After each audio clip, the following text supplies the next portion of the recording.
Grabe naman mga kasisid. Pagi. Grabe laki mga kasisid. Magulan.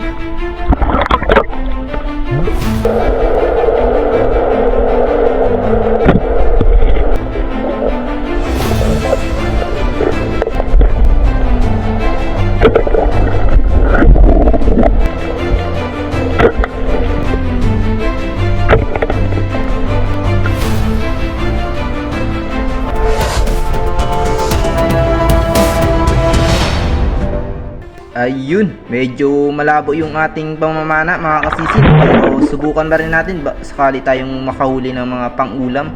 At sakaling madami naman ay pwede natin ibenta mga kasisid.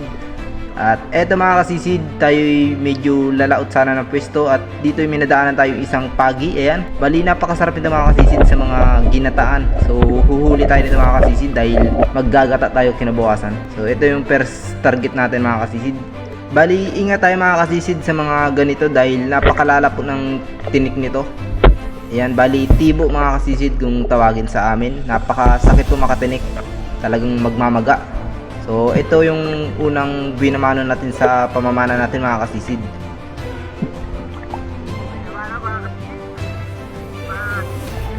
So, yan. At tuloy pa rin tayo sa ating pamamana.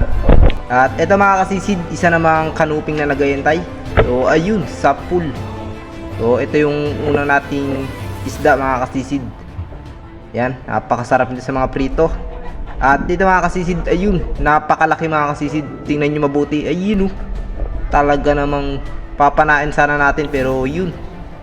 At ito mga kasisid, nakakita tayo ng panos. Ayun, sapul. Ayan, nakadali tayo ng panos mga kasisid. Bali yung ispat natin mga kasisid ay medyo may kalaliman na dahil napakalabo sa gilid. At dito mga kasisid ay may sumalubong sa ating isang lapis. At ayun, sapul. Yung mga ganitong klaseng isda mga kasisid ay lumalapit talaga sa liwanag. Pero kapag kamalay ay talaga namang napakailap. At ito yung nangyari mga kasisid, nagsulambid na yung isda. So yan, bali ingat tayo sa tinik nito mga kasisid dahil medyo masakit to. So ito mga kasisid, nagpapahabol sa atin isang malaway. At ayun, sapul. Bali, malaway ang tawag sa amin ng mga kasisid dahil napakalaway nung kanyang hasang. Kaya malaway kung tawagin sa amin mga kasisid bukod sa mga putian. So, ito yung putian mga kasisid. Ayun At ayun, napakasilaw pa mga kasisid. Ito yung isda na nasa 50. So, ito. Bali, ito yung mga nangyari mga kasisid. Hindi ko na gaanong nabibidyoan to dahil napakakulit nitong isda na to. So, yun. At dito mga kasisid ay nakadali yung ating kasama ng napakalaking cuttlefish. Ayan. Bali, hindi natin nakunan ng video dahil napakalayo sa atin ito. Ayan yung kasama natin, nakadali ng isang bagulan. Bali, bihira lang yung mga ganito kalaking bagulan sa amin mga kasisid dito sa aming spot, dito sa harapan namin ng lugar namin. Dahil batuan lang ito mga kasisid, bihira yung mga ganitong klaseng kalaking cuttlefish. Dahil yung batuan dito mga kasisid ay hindi man gaya ng ibang mga bahura, talagang napakalalaki. So, ito mga kasisid, isang napakalaki ring, hindi ko alam kung dalag talingan nito mga kasisid. At ayun, tingnan nyo mga kasisid, pagkapana ko yun ang nangyari. Hindi ko alam kung nadaplisan o hindi tumalab. At dito mga kasisid ay pinana namin tatlo ito, pero ako pa rin yung makakahuli nito mga kasisid. Ito medyo nagpapahabol pa. At dito mga kasisid ay diretso lang yung aking paghabol, pero nagdadaan lang tayo para okay naman yung ating pagkapana dito. So ito. At ayun, sapul naman mga kasisid. Tingnan nyo. Ayun, sapul. At dito mga kasisid ay kukunin ko sana, pero tinawag ko yung kasama ko kasi talagang makakawala mga kasisid. At ayun, sa wakas at napadublihan pa. Okay, at nahuli natin ito mga kasisid. Medyo malaki-laki na ito mga kasisid. Nakadali tayo ng mga ganitong klaseng isda. Bihira lang tumabi yung mga ganitong isda sa amin mga kasisid dahil yung mga ganitong isda ay talagang na mga nasa laot ito. At ito yung isda mga kasisid. Hindi ko alam kung anong tawag na isda ito, kung talingan ba o dalag na malaki. So ito, parang bingaw mga kasisid.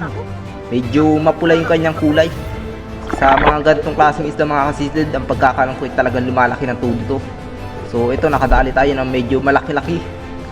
Okay na ito mga kasisid at ay makakabenta na. Hindi lang pang ulam yung ating nakuha at may mga pang benta na rin tayo. At eto, isang manabo naman, ayun, kumikintab pa mga kasisid. Bali yung mga gantong isda mga kasisid ay talaga namang napakakintab ng kanyang kulay. Ayun tingnan nyo, napakasilaw pa. Medyo may ilap yung mga ganda mga kasisid, kaya dinadaan-daan lang natin. At eto, manabo na naman. At eto, napakasarap nito sa mga sinigang mga kasisid. Nakadali tayo ng pang sinigang. At eto na yung mga ating mga nahuli mga kasisid. Medyo marami na rin, di na natin nakunan ng video yung iba dahil pinatay ko muna yung camera ko mga kasisid dahil malulubat na. Kaya kinunan ko na lang yung mga huli ko nung ako'y aahon na. So ito, sana nag-enjoy kayo mga kasisid.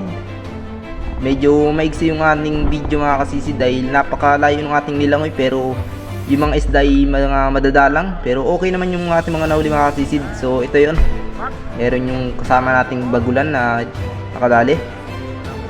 Yan, okay. So ito yung huli ng kasama natin mga kasisid.